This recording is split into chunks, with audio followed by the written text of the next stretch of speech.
Hi guys, my name is Irene and welcome to another episode of Leafing Around, the channel where we talk all about tropical plants and gardens. In this episode, we're gonna be making, I call these bowls of joy.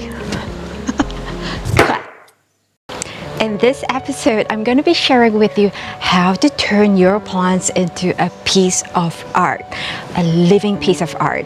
Now, last video, I was talking about how to make an artisanal moss pole. Today, I'm going to be sharing with you what I've been busy doing in the past few weeks, and that is making what I call, here's one example, my bowl of joy. See here? This has its concept rooted in Kokedama, the Japanese art of like putting your plant up in a bowl, but I simply just kind of modify it with whatever materials that I have on hand, and today I will share that with you. So this is one. I basically just use materials that I found all over the house, typically plants that I have ignored, like this fern there, and then bowl it up and then put other plants around it. My idea is then to not simply just use one plant, but to use several plants bundled together. This is another one. This one is made with the fiber optic grass, and then there is also a little fern hanging out of there to give it a bit of a variety. And yes, I have bought several of these fiber optic grass. Some of them I left it in their pots, but surprisingly this one, bundle up, bowl up in sphagnum moss, is doing a lot better than the ones I've left in the pot. And another one here, this is another bowl of ferns. I'm not sure how many is in here, about at least 3 different kind of ferns. And yeah, I just bundled them together and they just kind of look wow and living happily together in harmony. And this is the artisanal moss pole that I made in my last video. You can see the link up above. Happy to report that my Monstera or Borsigiana is still very much alive and in fact has put out a new leaf. So they're quite happy with this artisanal moss pole. And most of all, these ferns and moss that I've stuck in here are still alive too. And no, there's another one. I've made so many of these, I can't remember where they are. This one I made for the maidenhair fern. I love these ferns, but I could never keep them quite alive for very long. I hear that they like some amount of good light and ventilation. So I find that they have been quite happy in this moss ball, bowl, whatever. I don't know what to call these things yet. This is one way for me to achieve also to have these plants filling up the space vertically, because I have quite enough of stuff on the ground, and for me this approach has helped me to also elevate some of my plants without using plastic pots. I hate the sight of plastic anywhere, so I just love how this is done so that you don't have kind of fake man-made material that can be seen. Now when we begin our project, we need to gather some plants, and for me I like to just go around my garden to look for plants that I have ignored or chucked away in a corner, taking them for granted, and maybe pick them up to showcase for this project. I think there is this fern here that would be very useful. It's been hidden away from sight for a long time. Ta-da! Okay. And right here is a lot of selaginella. There are kind of like weeds in my garden. I just have so much, and they grow really quickly, and they're really beautiful too. Okay, this one, if you could see, it's got really nice, beautiful, lacy like patterns. Looking very much like a fern, but it's not a fern. I think it'd be a great addition to what we're gonna do.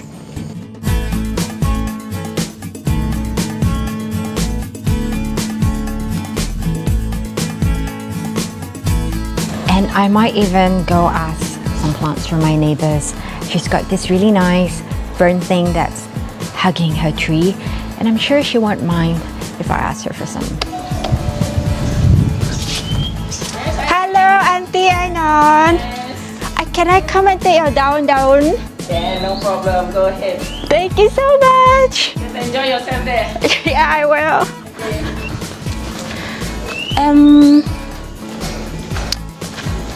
I am looking for these things. Okay.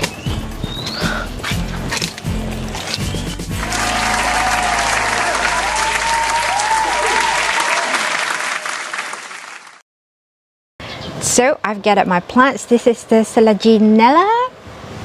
This is the stuff from my neighbor. I think this is Perosia, kind of a succulent like fern. Very cute, very pretty. And then once again, these are ferns from the drain behind. I have a lovely drain behind. And these ones are from my hanging garden. Okay, and this fern, forgot its name. If you do know the name, do let me know in the section comments down below. This is so beautiful and so delicate. I think I'm gonna start with this. Okay, so let's make some space. I'll put this fern away. So I like to start with this as my main character. So first we gotta tease it out of the pot. It's been in this pot for a couple of years. Okay, when you take the plant out, try not to pull it. Try to kind of pour it out. But the problem is the roots are so embedded and has even grown out of the pot. I'll gently pry them out. And I should be wearing a glove, but I'm not. Kind of give it a shake. Oh, good, it's loosened up now. Ew! There's a lot of ants. Maybe I'll dunk it in water. Hang on a minute. Ew! And I think there's also some infection with the roots. So this is unexpected. So now we have to treat this. Okay, this segment is not planned for, but we have a bad thing to get rid of. These white things, some kind of infection, unwanted fungal growth.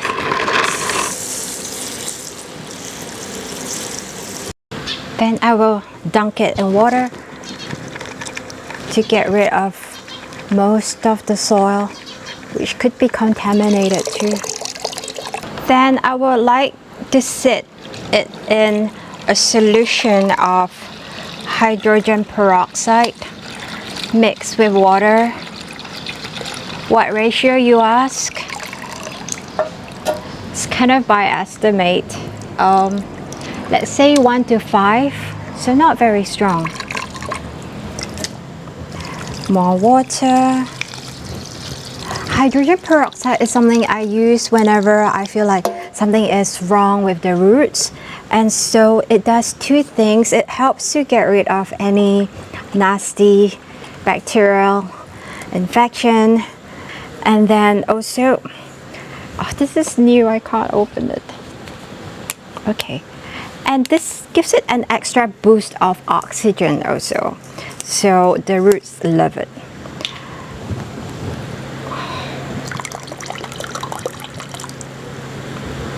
There's no science to it. So I thought maybe that's about a ratio of 1 to 5.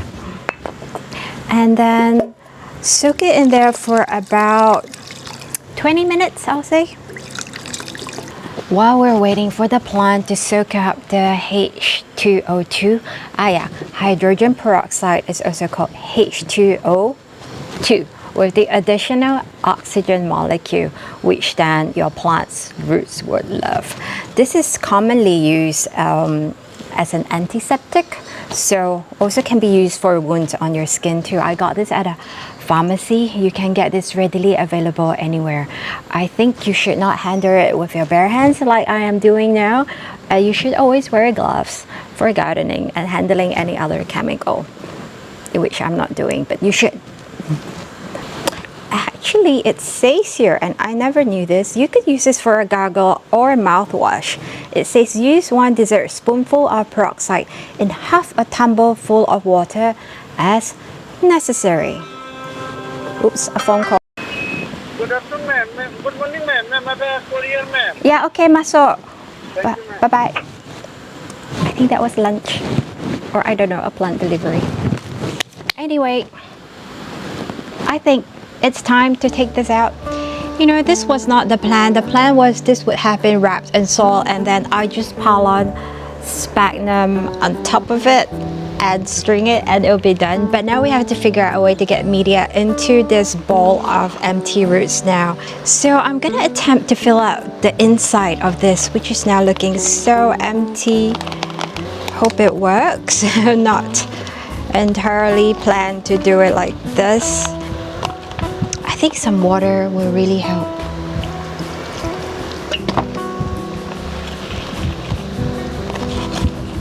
And more peat.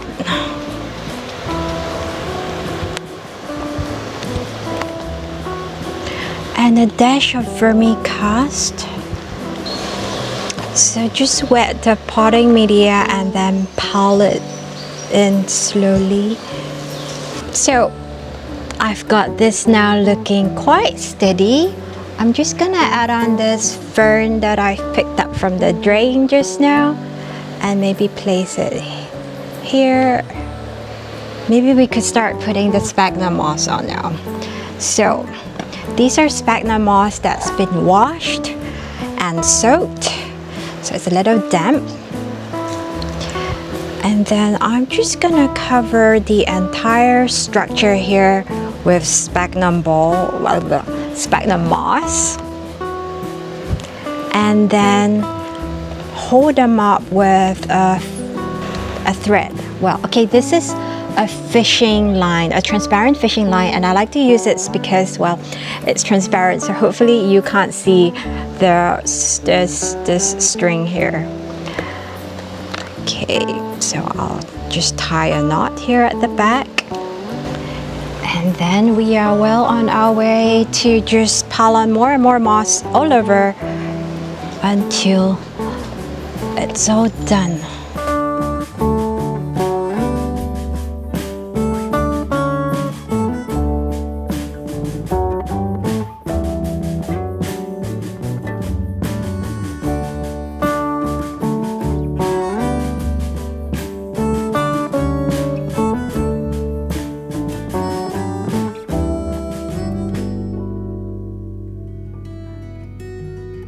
And then also at the bottom, and to keep it there, I think I'll have to turn the plant around. Hopefully things stay still. Okay, and then more stuff around here. So we just want to secure the bottom a little better. Same thing, pile it on and then grab your string.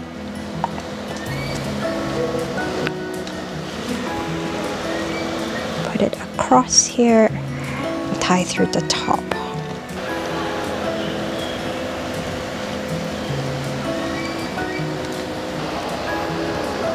You may feel this is looking a bit of a mess, but I promise you, nature is messy, and so this is looking very natural. This bowl now has stuff going up and to the side. I'm thinking now to decorate more at the bottom bit, and for this I'm gonna use my what you might call it again, scindapsus. Yes, so again, pour this out gently. Good, I'm happy to see it's got healthy roots. No pests, no problem, what a relief. So there, the roots is a little exposed, so what I do is I would just stick a little bit of sphagnum moss on top and maybe a little sprinkling of vermicast stick in there to get extra nutrient, and then cover it. And then I would string it again with my transparent string. If I could find it, here it is. Ta-da! So this is what it looks like now, and I could leave it like that to kind of drape down. That's quite nice, but I think I will make it go through one more round so that it could establish more roots around this moss ball. And I know this bit here is gonna grow out long anyway, so we just gotta be a bit patient with it. This is, after all, it's gonna be a living piece of art. And then there's one more here, so I'm gonna stuck it right here. And where all these lovely roots are, again, I'm just gonna pile more sphagnum on top. Oh wait, let me give it a sprinkling of vermicompost. Yummy, yummy food. Oops, hello, you're gone. Okay, and then cover this with my sphagnum. And this is the preferentia that we got from my neighbor. Some people say it's parasitic or epiphytic. I'm not sure, do let me know, but I'm just adding it because it looks quite pretty. And I think it can make a pretty necklace too. So let's now add it in here, and I think this is gonna be really easy. I'm gonna stuff its little roots into the sphagnum moss here. See that little roots that sticks out? So just gonna make sure it's covered, and you know, it will find its way in there soon. So you might think this is kind of complete, and it can be complete just the way it is, but I want to be a little bit more ambitious. I'm gonna try to also put some plants down that it would hang down. So for that, I am going to use this fern that I've harvested from my backyard. And if you could just imagine, it would then look something like that. Yeah, I hope it looks good. I don't know what it looks like for you. I haven't seen it yet with my own eyes, the whole thing. Yeah, the idea is we have something going up and then also going down and sideways and all over. So for this, actually, I have so many strings running through. I will just slide it into existing strings, so I don't have to use any more. I'm actually running out of strings. So these excess strings just now, we just want to cut it, get rid of it so they don't stick out. Okay, this is a little tricky to show, but I've got the strings tied on 3 sides of the balls, and then now you can hang them. Ta-da! Oops! Ta-da! I hope you can see it.